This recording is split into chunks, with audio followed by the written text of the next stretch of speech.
Everybody, আশা করি আপনারা সবাই ভালো আছেন। আমিও ভালো আছি। আজকে আমি অনার্স ফার্স্ট ইয়ারের বেসিক মাইক্রো ইকোনমিক্সের যে আমি চাহিদা সূচি সম্পর্কে কালকে আমি ক্লাস একটা করাইছি। আজকে আমি কাল্পনিক চাহিদা কি এই সম্পর্কে আজকে আমি একটা ক্লাস করাবো। আজকে আমি করাচ্ছি হচ্ছে কি চাহিদা সূচি। চাহিদা সূচি কিটা আগে আমাকে জানতে হবে।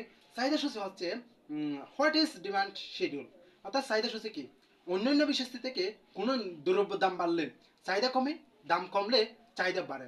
দাম ও চাহিদার মধ্যকার সম্পর্ক বিপরীত সম্পর্ক যখন তালিকা বা সূচির সাহায্যে প্রকাশ করা হয় তখন তাকে চাহিদা সূচি বলে। আমি আবার বলতেছি, অন্যান্য বিষয় থেকে কোনো দ্রব্যের দাম বাড়লে চাহিদা কমে, দাম কমলে চাহিদা বাড়ে। দাম ও চাহিদার মধ্যকার সম্পর্ক যখন তালিকা বা ছকের মাধ্যমে প্রকাশ করা হয় তখন তাকে চাহিদা সূচি বলে। আমি আজকে আপনাদেরকে করাচ্ছি এটা হচ্ছে কি কাল্পনিক চাহিদা সূচি, অর্থাৎ কাল্পনিক চাহিদা সূচি থেকে কিভাবে চাহিদা রেখা অঙ্কন করা যায়। আগে প্রথমে আমাকে জানতে হবে যে সেটা কিরকম। দাম যদি ফি হয়, এটা হচ্ছে কি দাম। দাম যখন 5 টাকা তখন চাহিদার পরিমাণ হচ্ছে 30 টাকা, অর্থাৎ দাম যখন কম তখন চাহিদার পরিমাণ একটু বেড়ে গেছে। এরপরে দেখা যাচ্ছে হচ্ছে দাম যখন 10 টাকা একটু বেড়ে 10 টাকা হলো তখন চাহিদার পরিমাণ আরো একটু বেড়ে 20 টাকার মধ্যে চলে আসলো।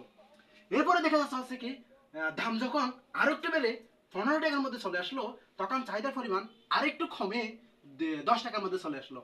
কিন্তু এখানে দেখা যাচ্ছে যে এখানে একটা প্রাপ্ত বিন্দু দেখা যাচ্ছে। এখানে একটা হচ্ছে কি, এটার মান হচ্ছে কি এ, তারপর হচ্ছে কি দাম যখন 10 টাকা চাহিদার পরিমাণ হচ্ছে কি 20, তখন এর মান হচ্ছে কি যে প্রাপ্ত বিন্দু আছে এর মান হচ্ছে কি বি।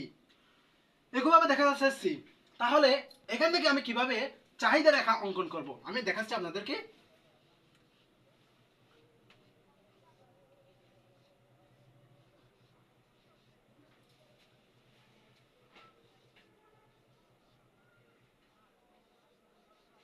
এটা হচ্ছে কাল্পনিক চাহিদা রেখা। আমি এখানে কাল্পনিকটা কেন লিখতেছি,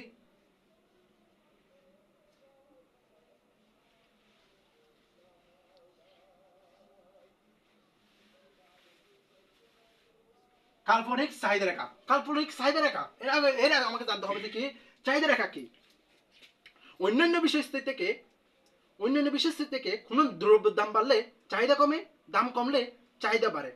অর্থাৎ দাম ও চাহিদার সম্পর্ক বিপরীত সম্পর্ক যখন রেখা দ্বারা প্রকাশ করা হয় তখন তাকে চাহিদা রেখা বলে। আমি আবার বলতেছি, অন্যান্য বিষয়স্থিতি থেকে কোনো দ্রব্যের দাম বাড়লে চাহিদা কমে, দাম কমলে চাহিদা বাড়ে। দাম ও চাহিদার মধ্যকার সম্পর্ক যখন রেখা দ্বারা প্রকাশ করা হয় তখন তাকে চাহিদা রেখা বলে। আশা করি আপনারা বুঝতে পেরেছেন। আমি এই চাহিদা রেখাটা কি সেটা আপনাদেরকে একটু দেখাচ্ছি।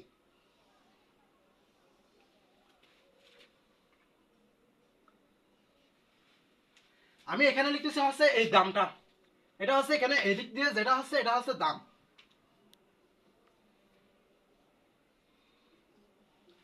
আর দাম মানে হচ্ছে পি, আর এটা হচ্ছে কি চাহিদার পরিমাণ। চাহিদার পরিমাণটা আমি নিচে লিখতেছি।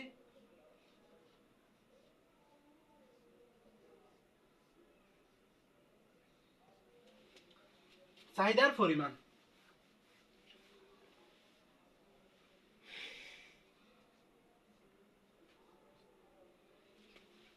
পরিমাণ হচ্ছে কিউ, আর পি মানে হচ্ছে কি প্রাইস, কিউ মানে হচ্ছে কোয়ান্টিটি। এখানে যে চাহিদা পরিমাণটা হচ্ছে এখানে চাহিদা পরিমাণ আছে প্রথম আছে কত। এখানে আমি শুরু করবো কিভাবে দেখো, প্রথমে দাম থেকে লিখে যাই। দাম হচ্ছে 5, অর্থাৎ 5 টাকা করে। তারপর হচ্ছে কি 10 টাকা, তারপর হচ্ছে 15 টাকা। ফিটা আমি এখানে লিখতেছি আবারও, এখানে কি লিখলে হয়ে যায়। তারপর হচ্ছে কি 10, এরপর হচ্ছে 20, এরপর হচ্ছে 30। তাহলে এটা হচ্ছে কি চাহিদার পরিমাণটা হচ্ছে এই নাম্বারগুলো। আবার এখানে দেখা যাচ্ছে হচ্ছে দামটা হচ্ছে কি 5, 10, 15, 5, 10, 15। এখানে হচ্ছে কি 10, 20, 30, 10, 20, 30। সেটা আমি দেখাচ্ছি কিভাবে। 5 দাম যখন 5 টাকা তখন এর পরিমাণ হচ্ছে কত 30। তাহলে আমি 30-এর মধ্যে একটা বিন্দু দিয়েছি।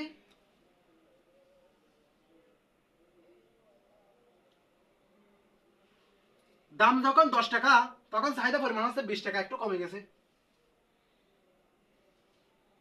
এখানে একটা বিন্দু দিয়েছি। দাম যখন 15 টাকা তখন চাহিদার পরিমাণ হচ্ছে 10 টাকা।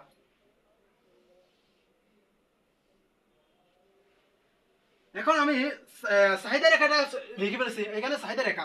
আবার বলছে যে কি কাল্পনিক রেখা। কাল্পনিক রেখা বলতে কি বোঝায়? কাল্পনিক চাহিদা রেখা। এখানে কাল্পনিক একটা শব্দ রয়েছে, এর জন্য এখানে বলে দিয়েছে হচ্ছে কি প্রাপ্ত বিন্দু এ বি সি। তাহলে আমি প্রথমে এটা পাইছি যে কোথায়? এখানে। যখন দাম যখন 5 টাকা তখন চাহিদা পরিমাণ হচ্ছে 30 টাকা। তাহলে 5 30, তাহলে মিলে আছে 5 30, তার জন্য আমি এ দিয়েছি। এরপর হচ্ছে কত? 10 20, তাহলে 10 20, এখন হবে কি বি। এরপর আছে কি সি, 15 10, 15 10, এখন হবে কি সি। তাহলে আমি কি রেখাটা কি বলছি? রেখাটা হচ্ছে কি, এটা হচ্ছে কি ডি। ডি মানে হচ্ছে ডিমান্ড। এখন এটা হচ্ছে কি ডিমান্ড প্রাইম। অর্থাৎ এই রেখাটা হচ্ছে কি বাম থেকে ডানে নিম্নগামী। আমি আপনাদেরকে এখন কাল্পনিক চাহিদা রেখাটা আমি এঁকে দিয়েছি। যে কাল্পনিক চাহিদা সূচি থেকে কিভাবে চাহিদা রেখা অঙ্কন করা যায়, কাল্পনিক চাহিদা রেখা অঙ্কন করা যায় সে সম্পর্কে আমি আপনাদেরকে একটু বেসিক ধারণা দিয়েছি। এরপর আমি পরের ভিডিওর মধ্যে বা পরের নেক্সট ভিডিওর মধ্যে আমি আপনাদেরকে করাবো হচ্ছে এটা হচ্ছে কি চাহিদা বিধি কি, চাহিদা রেখা, চাহিদা বিধি কিভাবে আঁকবো, কিভাবে করবো, কিভাবে আঁকবো, কিভাবে করবো না সেটা আমি আপনাদেরকে একটু বুঝিয়ে বলবো। ধন্যবাদ। এটা যদি ভালো লাগে আপনারা একটু লাইক করে যাবেন। ধন্যবাদ।